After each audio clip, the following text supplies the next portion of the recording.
Vox Alliance Church. We're so glad that you could join us this morning.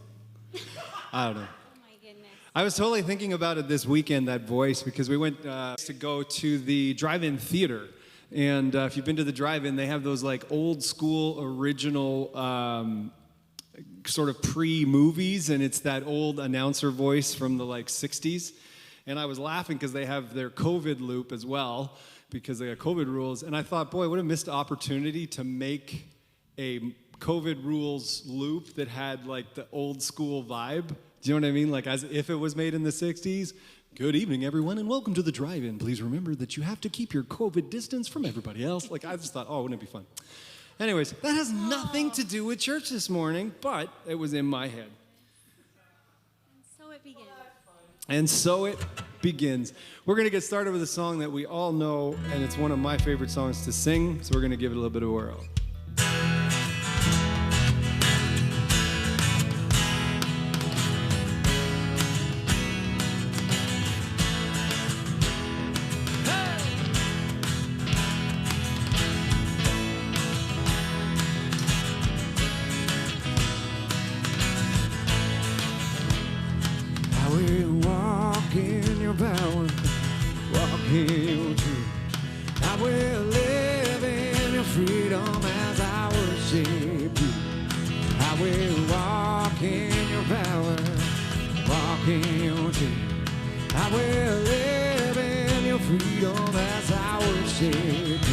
You're bringing freedom to my heart, freedom to my mind, freedom to my limbs, and freedom to my eyes. You're bringing freedom to my thoughts, freedom to my mind, freedom to my limbs, and freedom to my eyes.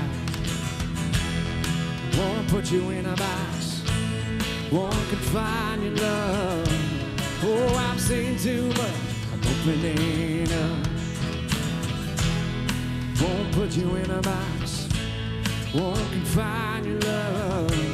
Oh, I've seen too much, I'm opening up. Hey!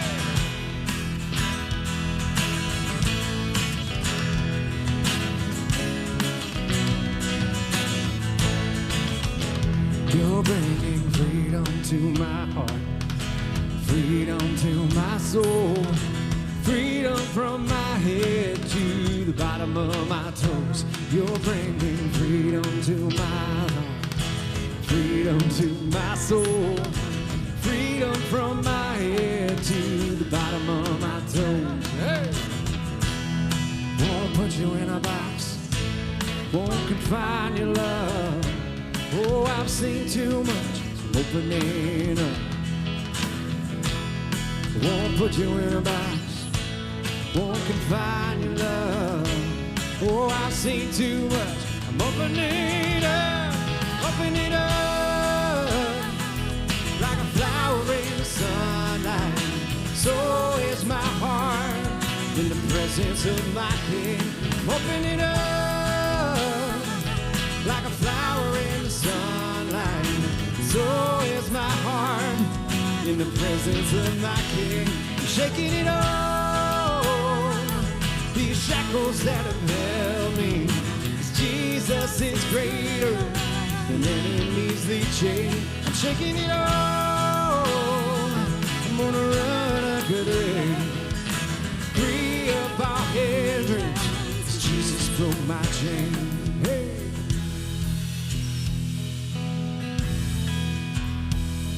This stone cold heart, it don't own me anymore. There is light, new life within me. In this stone cold heart, it don't own me anymore. There is light, new life within me. Hey, this stone cold heart, it don't own me anymore. There's light, new life within me. Open it up like a flower in the sunlight. So is my heart in the presence of my King. I'm opening up, oh, like a flower in the sunlight. So is my in the presence of my King. I'm shaking it off, all the shackles that have held me. Jesus is greater, all enemies in chains. Won't put you in a box, won't confine your love. Oh, I've seen too much, I'm opening up. Oh my goodness. I love that song, and I still screw up the lyrics. Trevor said earlier that he can't wait. Vox is going to put out a record called Stuffin' Things, because that's pretty much what I sing half the time at practice. It'll just be a whole record of stuff, the lyrics stuffing things sung to different melodies. That'll be beautiful. Oh, I shouldn't have been. I was supposed to be stalling. I should have done that. I got to stall to put my capo on. I should have been doing both at the same time, but I'm not capable. So, how's everybody doing? Everybody's doing well? Talking amongst yourselves a little bit while I capo. Oh my goodness.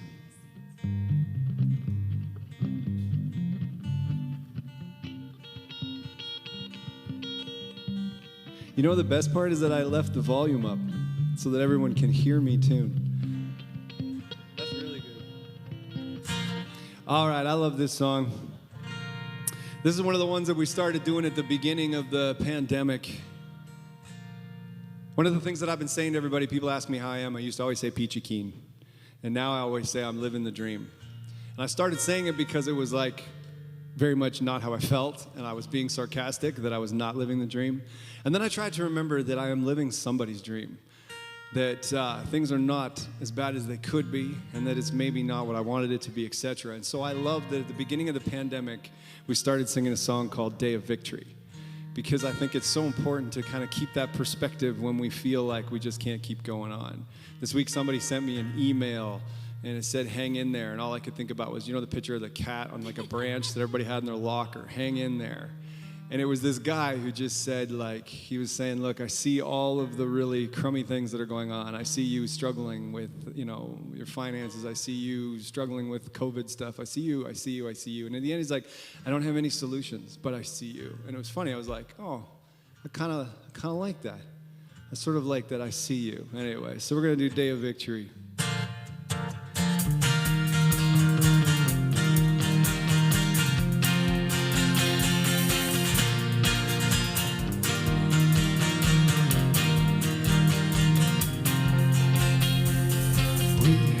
Story of grace, we have an anthem of hope, we have a reason to praise, we are redeemed and restored, 'cause you are our great liberator, you ransomed us from our shame, now by the blood of the Savior, everything broken will change.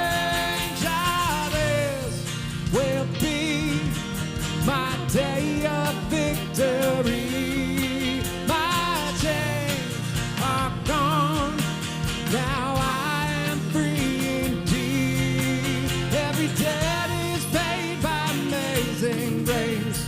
All that's left is to celebrate. Your love has won.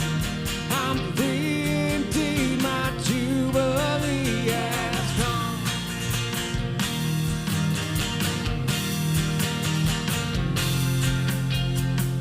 No longer slaves of the past.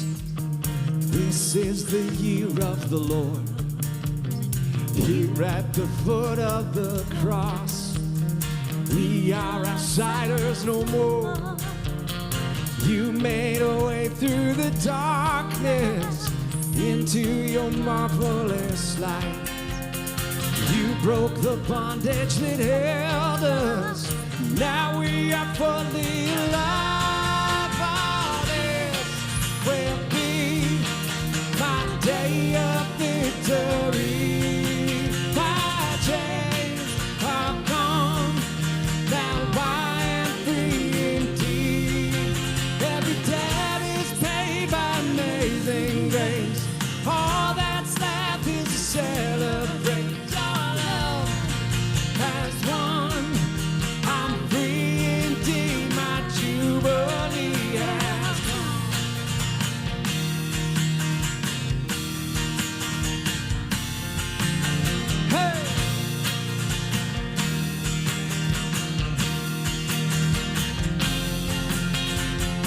You shook the walls of my prison. You brought me back from the grave. You turned my mourning to dancing, and into your night I proclaim that this will be my day of victory. My chains are gone, now I am free indeed. Ah, this will be my day of victory. My chains are gone, now I am free indeed. Every debt is paid by amazing grace.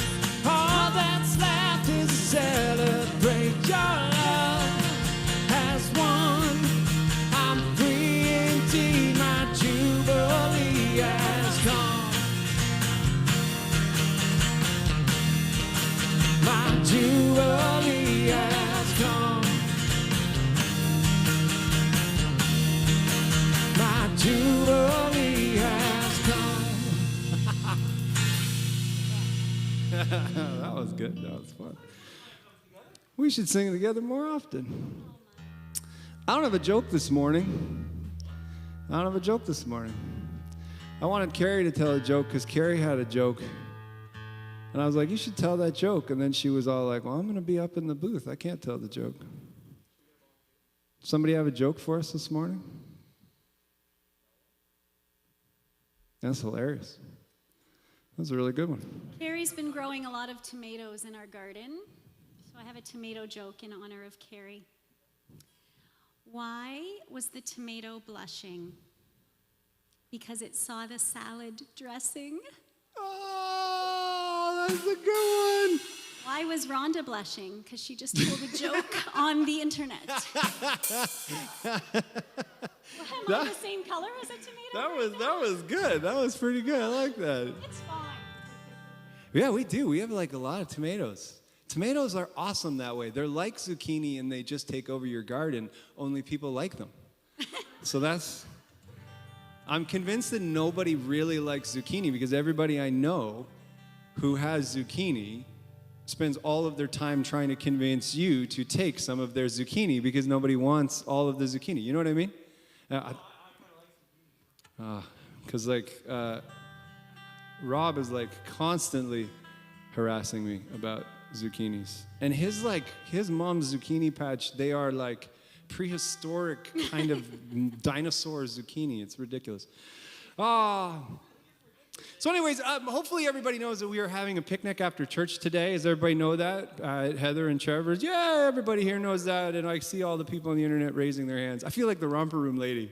And I see Sarah. And anyways, so we're having a picnic today. After the service, you can join us over at Heather and Trevor Morgan's at 12 Napier. It should be a lot of fun, and the weather looks like it's going to behave, so that's exciting as well. So I'm not seeing any birthday stuff. Alex's birthday. Happy birthday, Alex. That's good. I'm seeing people talking about liking zucchini. That's good. Oh, is it just Alex's birthday? Alex is 21. That's crazy. Anyways, let's sing I Feel Old. Let's sing Happy Birthday to Alex.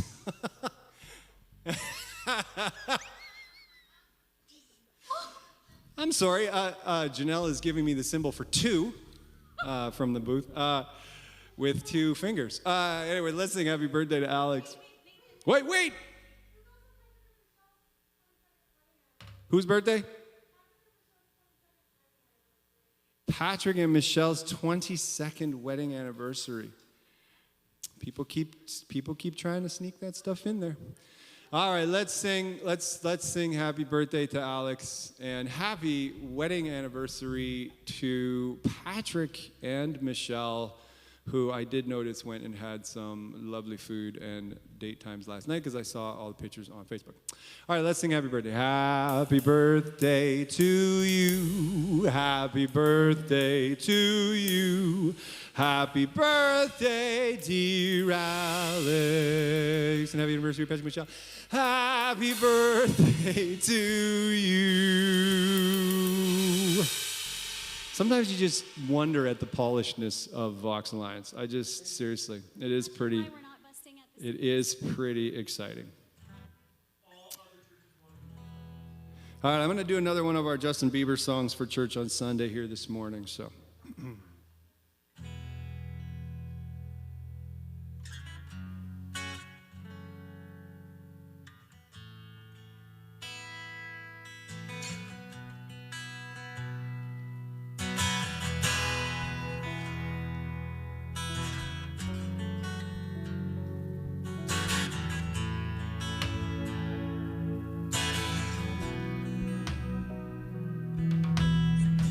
Over the mountains and the sea, your river runs in love for me.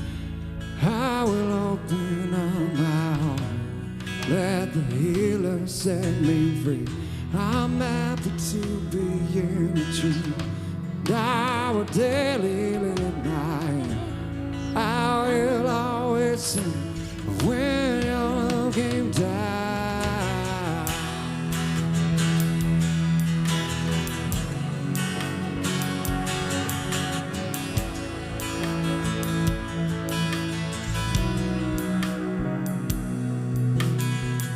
Over the mountains and the sea, your river runs with love for me. I will open up my heart, let the healer set me free. I'm happy to be in the truth, and I will daily live my hand. I will always sing when your love came down. I could sing of your love forever. I could sing of your love forever. I could sing of your love forever. I could sing of your love forever. For the mountains, river runs with love for me. I will open up my heart and let the healer set me free. Happy to be in the truth. I will daily live my hands. I will always sing when your love came down. Sing of your love forever. I could sing of your love forever. I could sing of your love forever. Yeah. I could sing of your love forever.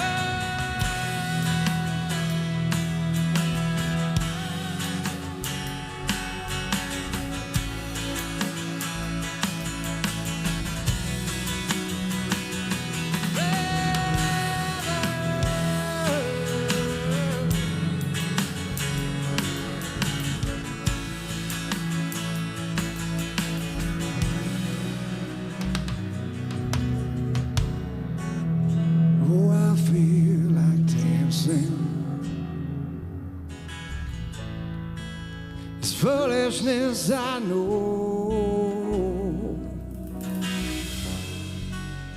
When the world has seen the light, they will dance with joy.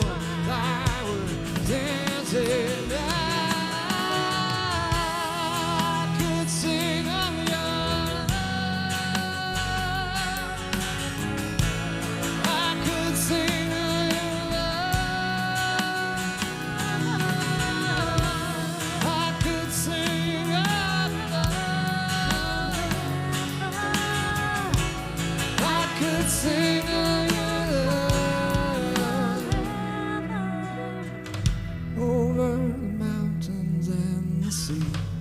river runs with love for me. I will open up my heart, let the healer set me free. I'm happy to be in the tree. Now I daily live my end. I will always sing when your love came down.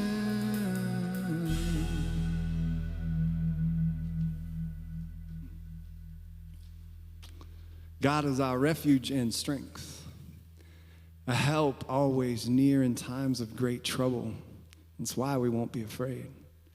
When the world falls apart and the mountains crumble into the center of the sea, when its waters roar and rage, when the mountains shake because of its surging waves. Selah, stop, pause, think about that.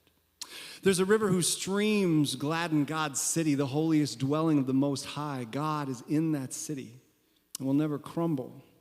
God will help it when morning dawns, nations roar and kingdoms crumble. God utters his voice and the earth melts. The Lord of heavenly forces is with us. The God of Jacob is our place of safety. Selah, stop, think about it.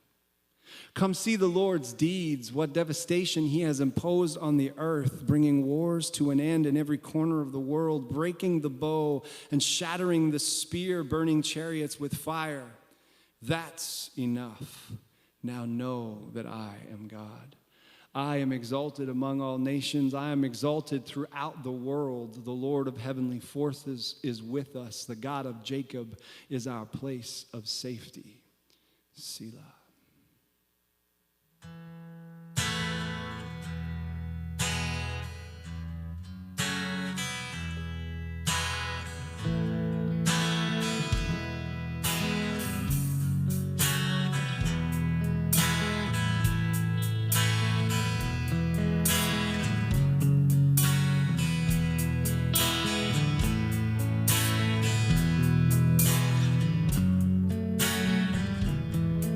Does my broken heart bringing me back to you again? Sometimes I fall apart. You're always there, just like a friend, just like a friend. There's no doubt about it, I'm on my way home. I'm not yet where I'm going, but I'm a long way from where I was. Hear a choir of angels cheering me on. I'm not yet where I'm going, but I'm a long way from where I was.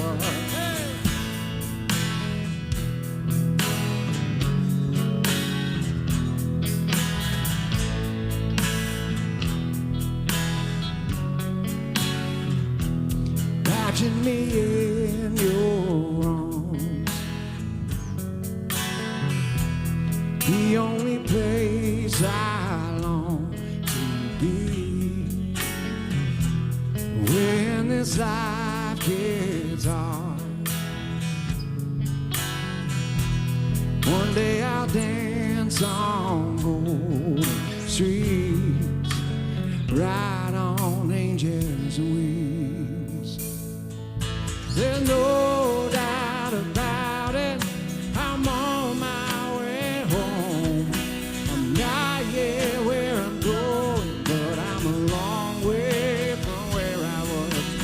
Hear a choir of angels cheering me on. There's no doubt about it, I'm on my way home. I'm not yet where I'm going, but I'm a long way from where I was. Hear a choir of angels cheering me on. I'm not yet where I'm going, but I'm a long way from where I was. I'm not going back, never going back. How amazing to know that we've only just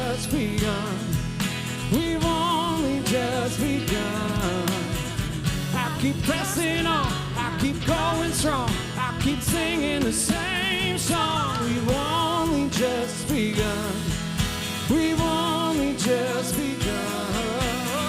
I'm not going back, never going back. How amazing to know that we've only just begun. We've only just begun. I'll keep pressing on, I'll keep going strong, I'll keep singing the same song. We've only just begun. We've only just begun. There's no doubt about it, I'm on my way home. I'm not yet where I'm going, but I'm a long way from where I was. Hear a choir of angels cheering me on. Not yet where I'm going, but I'm a long way from where I was.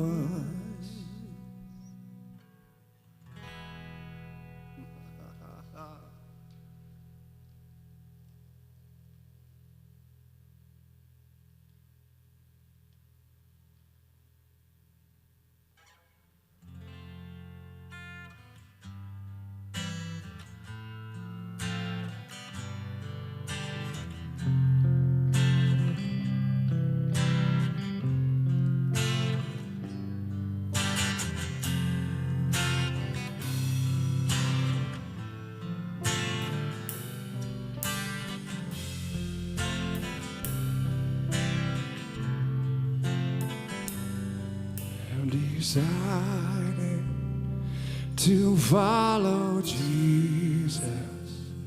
I have decided to follow Jesus. I decided to follow Jesus. No turning back. No turning back.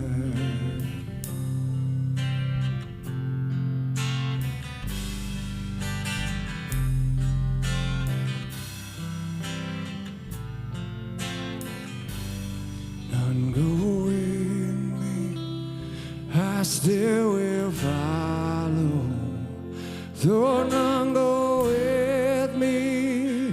I still will follow, though none go with me. I still will follow, no turning back, no turning back.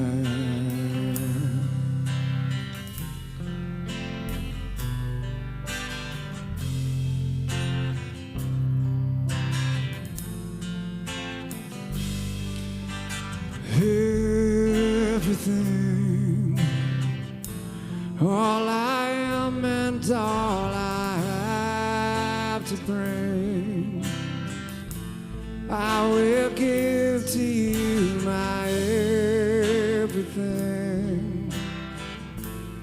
All I am and all I have to bring, I will give to you my everything. All I am and all I have to bring, I will give to you my everything. All I am and all I have to bring, I will give to you my, and I will follow my heart surrender. My Jesus, I am yours,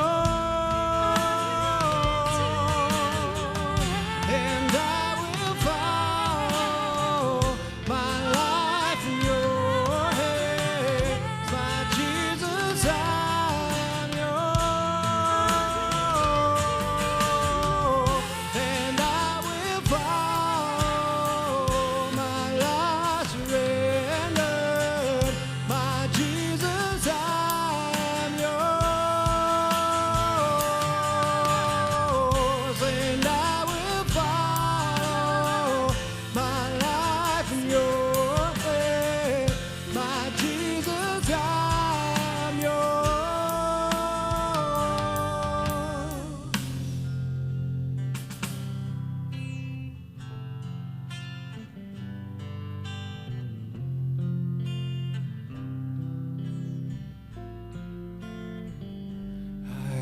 decided to follow Jesus. I have decided to follow Jesus. I have decided to follow Jesus. No turning back, no turning back.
Better? There we go. Hey, that makes sense. Now you can all hear me. I'm dying of heat today. I don't know if it's just muggy or what the deal is, but oh my goodness, I actually called Hope in and said, can you bring me a spare set of clothing? Because, wow,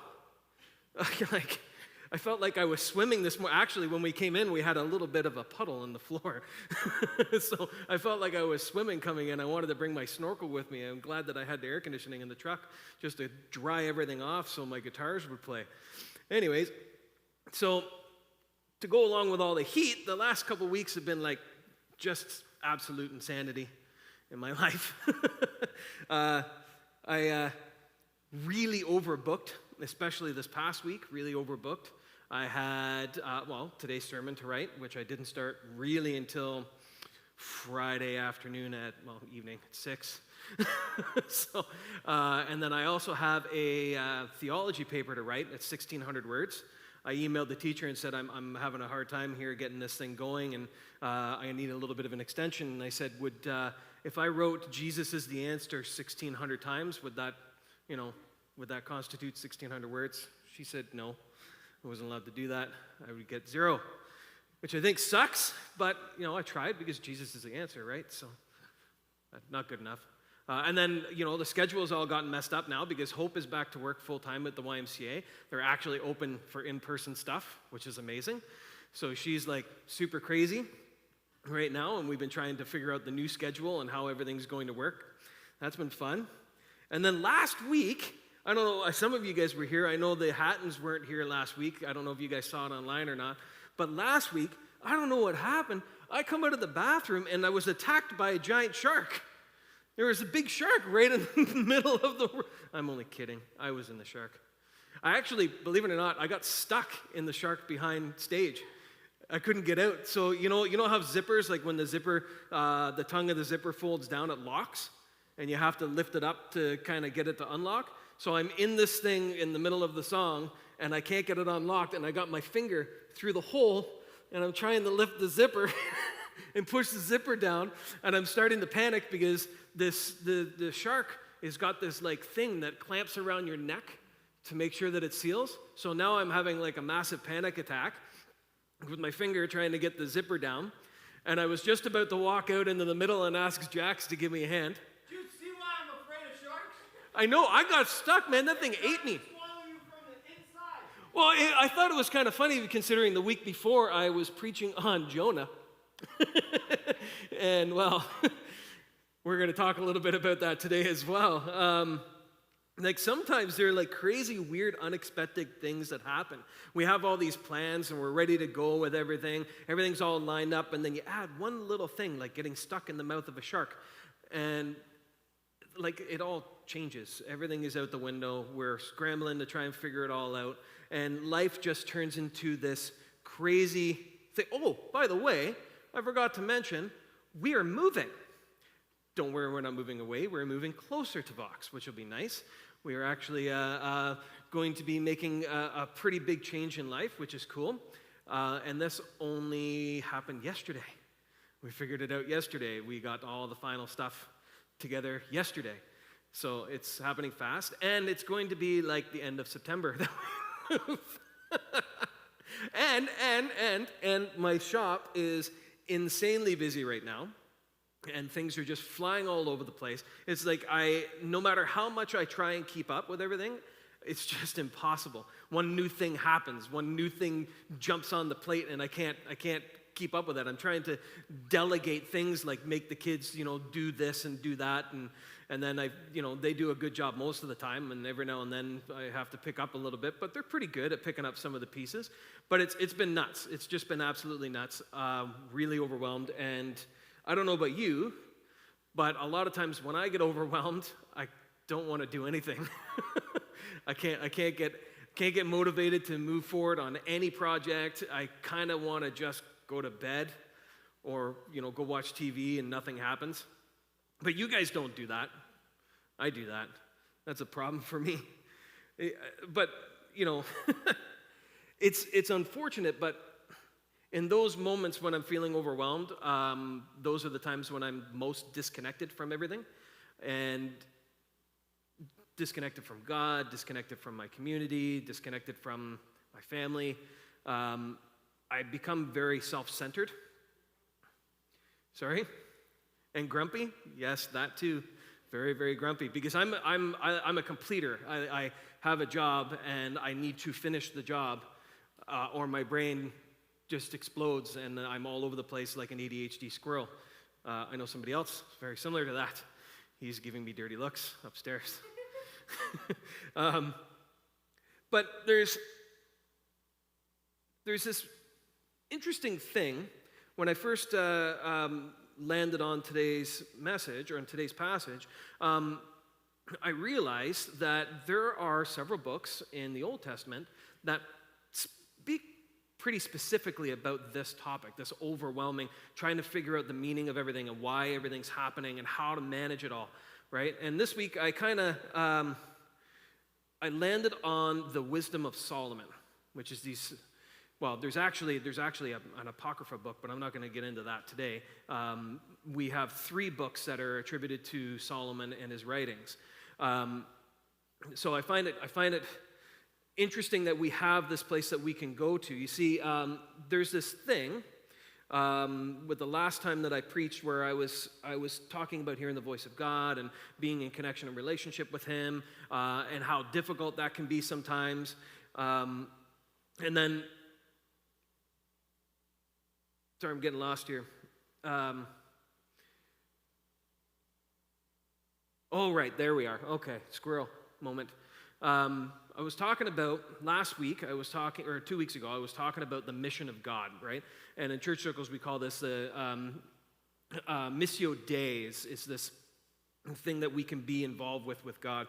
And it just so happens that when you have this guy like Jonah, right, who's supposed to be on mission for God, he was wildly overwhelmed with everything that he was being asked to do, so he ran away, and he got picked up by a fish. We talked about this 2 weeks ago, and the fish took him and spit him out on the beach over in Nineveh, and so he's supposed to be in Nineveh now after being in the belly of a fish for a couple days, and the fish spits him out. And can you imagine this for a second? Okay, so God's got this mission for Jonah to do, and he's now spent the last couple days in a fish. The fish vomits him up onto the beach, and now he's got to go and tell all the people what God said while smelling like nasty fish vomit.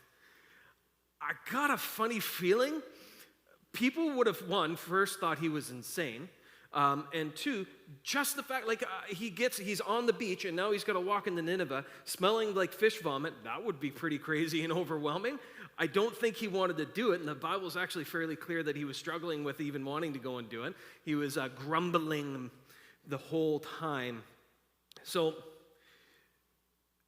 I can honestly imagine that would not be the easiest thing to do, to try and be on that mission, smelling like fish vomit. And I think, just like me, when things become overwhelming and become difficult, you're fighting the urge to run away, right? So Jonah's on mission with God. We're supposed to be on mission with God. Hope calls this light work, right? And when the first time she said it, I was like, it doesn't feel very light. She says, no, like Jesus is the light, and you're doing all this light work. And I was like, oh, okay, that makes a little more sense. Because I often find that being on mission with God doesn't feel like a very light-feeling thing. Sometimes it's almost a heavy burden. Just like daily life is a heavy burden and overwhelming. So in the Old Testament, we're fortunate, like with Jonah, we have these 3 books. They're Proverbs, Job, and Ecclesiastes. Right? So Proverbs is an example of the biblical wisdom, literature, and raises questions of values, moral behavior, the meaning of human life, right conduct, and its theological foundation is that the fear of God, which meaning submission to his will, is the beginning of wisdom. I thought that was interesting. I found that on Wikipedia. And then Job is this book about this guy. And Job is like this super wealthy dude with lots of kids and a lovely wife and a great big house and a whole bunch of cattle and all of that kind of stuff. And Job essentially loses it all. And it was funny because I was talking with Trevor yesterday and I was trying to figure out how to explain this Job thing a little bit easier. And he's like, well, essentially it's 4 friends sitting around arguing about theology and all of them are getting it wrong. So... Then you have Ecclesiastes, which is this like super philosophical book about life and how Solomon is wrestling with the meaning of being here, of life, the meaning of life. And it actually starts, this narrative here is, what profit hath a man for all his toil in which he toils under the sun? So when I was struggling earlier this week to try and get started on this, I went in and I picked up my Bible, which is what you're supposed to do when you're having a hard time, and I read through Ecclesiastes. And I thought to myself, this is wildly unhelpful. I am getting nothing from this. So I walked away from it because that's what I usually do when I'm overwhelmed. And I came back a couple days later and I read it again and I was like, okay, I'm starting to figure some stuff out here. And, you know, I started slowly piecing things together. Now, I have a benefit here because Ecclesiastes is actually my favorite book in the Bible. When I was at taking my licensing interview, one of the questions was, what is your favorite book in the Bible? So I said Ecclesiastes, and my friend Tracy Lynn looked at me like I had 2 heads because nobody ever chooses Ecclesiastes as their favorite book in the Bible. And I was like, well, I grew up as a teenager studying Buddhism, and Ecclesiastes, coming from that background, is kind of like the most Buddhist book on there. Because Ecclesiastes doesn't actually answer any questions whatsoever. It's just this thing that's pondered out there and left to sit, right? And it's kind of like life. We try and always answer and check all the boxes off on life, and Ecclesiastes is a really good mirror of that, of life, because I don't have all the answers. And there's going to be a lot of answers that I'm not going to know until the end, right? When, we go see Jesus. So Ecclesiastes is very much this like really huge philosophy book. And like I said, it's written by this guy named Solomon who has this gift from God of wisdom, right? So who's Solomon? Solomon is the king of a united Israel. So right after Solomon, Israel splits into 2 different kind of factions, or whatever you want to call it, 2 different tribes. But before that was Solomon. He is the king of this united Israel. He's the son of David, and God gifted him this wisdom. So in 1 Kings, Solomon sacrificed to God, and God later appeared to him in a dream, asking what Solomon wanted from God. Solomon asked for wisdom. Pleased, God personally answered Solomon's prayer, promising great wisdom because he did not ask for self-serving rewards like long life or the death of his enemies. That's very gracious of him. It says 1 Kings 3:7. Now, Lord my God, you have made your servant king in place of my father David, but I am only a little child and do not know how to carry out my duties. Your servant is here among the people. You have chosen a great people, too numerous to count or number. So give your servant a discerning heart to govern your people and to distinguish between right and wrong, for who is able to govern this great people of yours? The Lord was pleased that Solomon had asked for this. So God said to him, since you have asked for this, and not for long life, wealth, or for yourself, nor have asked for the death of your enemies, but for discernment in administering justice, I will do what you have asked. I will give you a wise and discerning heart, so that there will never have been anyone like you, nor will there ever be. Moreover, I will give you what you have not asked for, both wealth and honor, so that in your lifetime you will have no equal among kings. And if you walk in obedience to me and keep my decrees and commands, as David your father did, I will give you a long life. And then Solomon awoke and realized it was all a dream. Now, even though it was all a dream, biblically it says that this is exactly what happened. Solomon ends up being this cool dude with all this stuff, and it's pretty fascinating. And he goes off and he writes these wisdom books, Ecclesiastes being one of them. The American novelist Thomas Wolfe, he wrote, of all I have ever seen or learned, that book, Ecclesiastes, seems to me the noblest, the wisest, and the most powerful expression of man's life upon this earth, and also the highest flower of poetry, eloquence, and truth. I am not given to dogmatic judgments in the matter of literary creation, but if I had to make one, I could say that Ecclesiastes is the greatest single piece of writing I have ever known, and the wisdom expressed in it, the most lasting and profound. That is fascinating to me, to think about Ecclesiastes as this beautiful book of poetry and the struggle through life, which I think that's what makes good writing. There's some other really great writers out there that talk about the struggle through life. But unfortunately, one of the things that is a problem with Ecclesiastes is most scholars really struggle with what the main themes are of Ecclesiastes.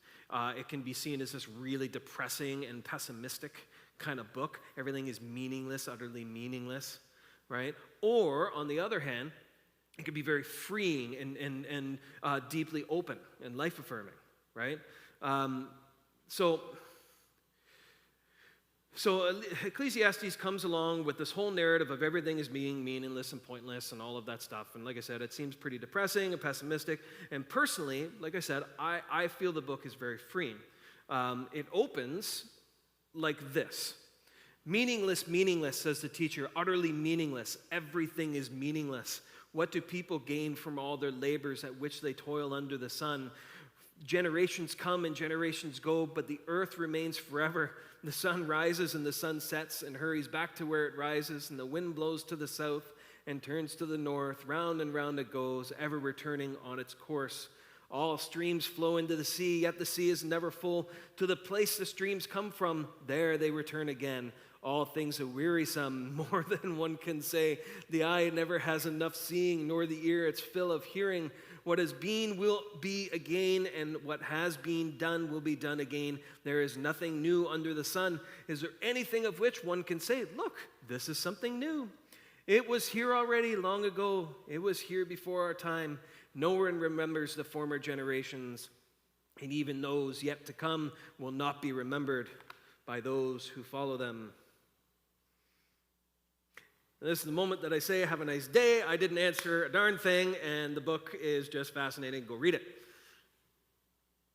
But we're not going to do that because we're not done yet, right?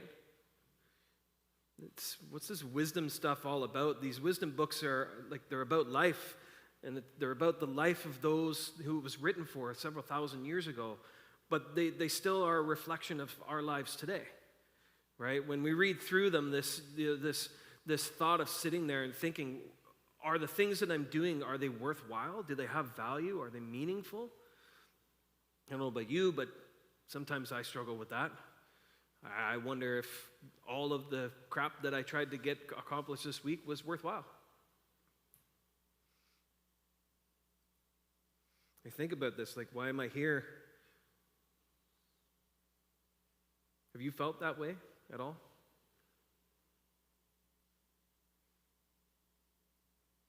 So, there's a few reasons why I think Ecclesiastes, this book, and all of the wisdom books are really important.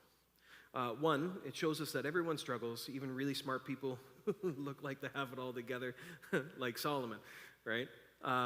it also gives us a place to go. These books are a place to go when times are rough, and we need a place to kind of get some information and realize we're not alone, right? And then, if you're one of those people that like to ponder mysteries of our existence, well, you're in good company with Solomon, because that's what a lot of these books were, this pondering of life, this pondering of why I'm here.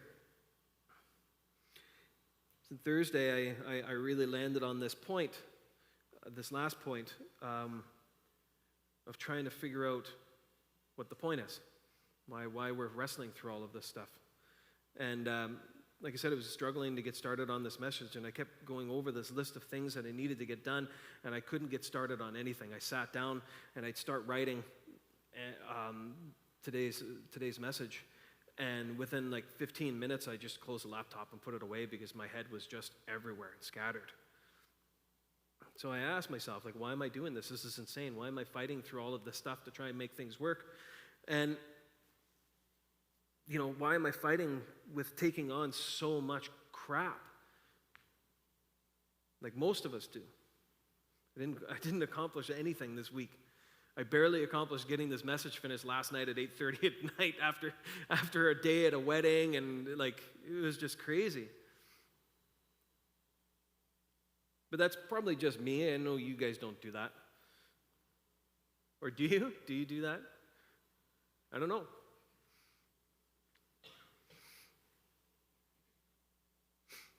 I felt like sometimes it's utterly pointless. But then, it's not pointless, right? Doing all of these things isn't pointless. There's a meaning to it. There is a point.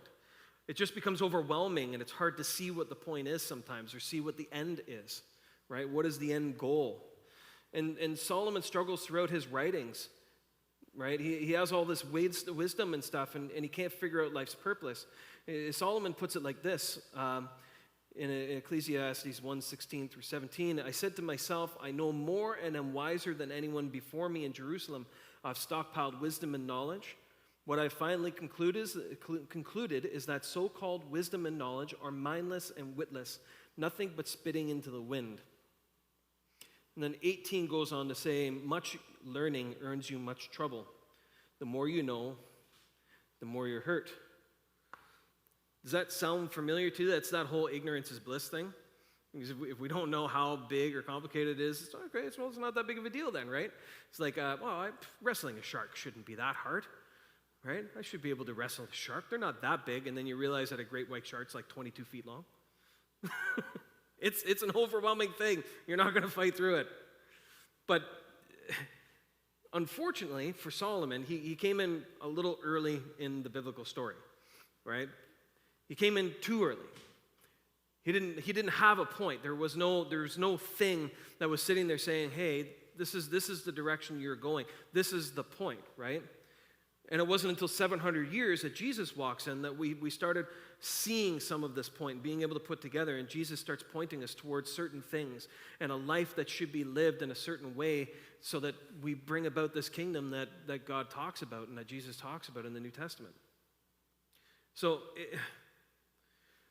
we have more than we can expect with a life in Jesus. There's a light at the end of this tunnel, right? But it's not like Jesus is the answer to everything, kind of weird evangelical slogan that we hear all the time. The answer is always Jesus. It's like, that's why I couldn't get away with that in my 1,600-word essay. because it's not always that. It just doesn't hold up the weight that we need it to. It's just a different way of living life, right? That's what we're called for, to live a different kind of life. And it's not going to be easy. Jesus never says that it's going to be easy. But he kind of does. He kind of says that it's going to be easy. There's parts of it that are easy. But we have rest in Jesus, and we know that it's worth it because he says so. This week I've been listening to Crowder's album Milk and Honey on repeat. And there's this song. And this song kind of, it saved the message for me. It gave me a direction because I was really struggling to figure out where to end things. Because Ecclesiastes and all of these wisdom books, like I said, they're books that don't give any answers. They just ask questions. It's left open. And they're weird books to read because you get to the end of it and it's like this crazy anticlimactic ending. It's like, and everything sucks. And that's the end of the book. Move on to the next page. And it doesn't end the way that we want it to. We want that resolve of the end of the book. What's the point? Like, get to the point. What are we supposed to do? Here's the list of things to make everything all right. And Ecclesiastes just kind of leaves it out. I don't understand. But there's this line in this song, and the song is called He Is. And there's this line that says, hope for the hopeless, rest for the weary, help for the hurting, all that you're needing, He is. And I think to some extent, that's the point. There isn't an answer of how things are supposed to be, of how we're supposed to solve all of these overwhelming problems, right? We can say that, the answer is Jesus, but often that doesn't make me feel better about how overwhelmed I am about the things that need to be done, because there still need to be done. I can just say, I'll leave it to Jesus and walk away, right? There's an aspect of that, but it's not the complete answer. It's far more complicated. So I sent this song off to Nathan, and he begrudgingly learned this song for our last song, and he was kind of funny because he was sending me memes where he was going to kick me and things because he was having a hard time with it. But then, yesterday he sorted it all out, got it all together, I think. But we often talk about this passage about Jesus in the book of Matthew 11, 28, 30. And this is from the Message. Are you tired, worn out, burned out on religion? Come to me. Get away with me and you'll recover your life. I'll show you how to take a real rest. Walk with me and work with me. Watch how I do it. Learn the unforced rhythms of grace. I won't lay anything heavy or ill-fitting on you. Keep company with me and you'll learn to live freely and lightly. And I think that is what Solomon was trying to do while he was wrestling through answering life's questions. He didn't end up with all the answers, but with Jesus, maybe life was a little bit freer and lighter. Anyways, I'll have the worship team come back up. Thanks.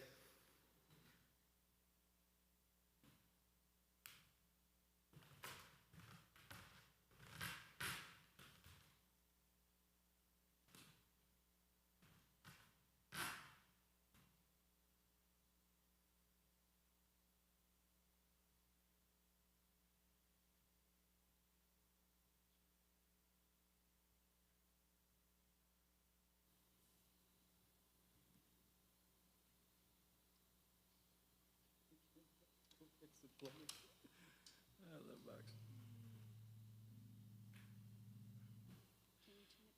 Yeah, I got it. Our sound guy had to go fix some plumbing at one of our Redwood properties. This is awkward.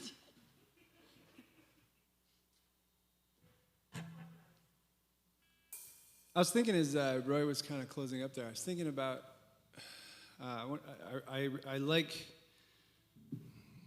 I laughed when Roy first told me that Ecclesiastes was his favorite book because it's such a depressing book. But one of the things that you guys know that we've been looking for more and more are these like worship songs that are honest, these worship songs that address the messiness of real life. And I was thinking about that. I was thinking about that reality that you get to where Solomon's at with this. Everything is meaningless, utterly meaningless. And for a lot of us with this whole, like Roy and I were talking about this morning, that man, it's been almost a year and a half now that every day of our lives we think about COVID. One way or another, right? Everything, it's just always there.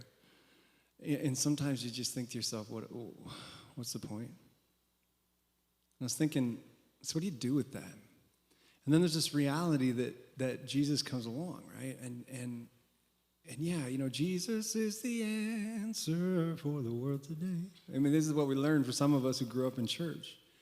But I was thinking that, what I think has been so helpful for me is the days I feel like Solomon. The days it's like, what's the point?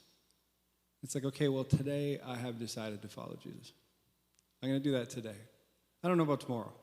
I don't know about tomorrow yet, but today I'm going to do that. And then we live the way Jesus taught us to live. We live that way and it makes sense. And then the next morning you're like, what's the point? And you're like, okay, I have decided to follow Jesus. So today I'm gonna follow Jesus today. And then all of a sudden it starts to make sense. All of a sudden it starts to kind of give us a place to sort of work out all of that. And I find there's so much power in that. Now I have to say, Roy said I begrudgingly learned this song. That was not actually what bothered me about this song. I like this song. What bothered me is that I did not know the song very well, but it is very much an earworm kind of song.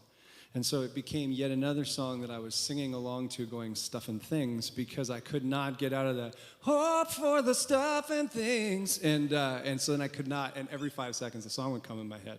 That's when I started sending him mean gifts. Or GIFs, depending on how you like to pronounce that.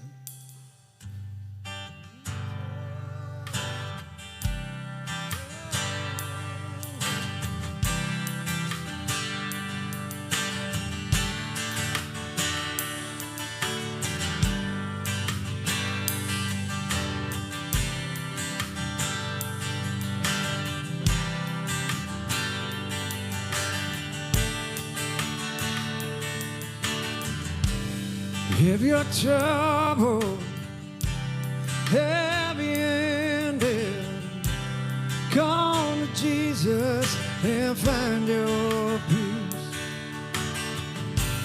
If you run down empty-handed, come to Jesus and find your strength. 'Cause He is hope for the hopeless, rest for the weary, help for the hurting. He is mending the broken, bearing the burdens, all that you need in He is. If you're wandering in the darkness, come to Jesus and find your way.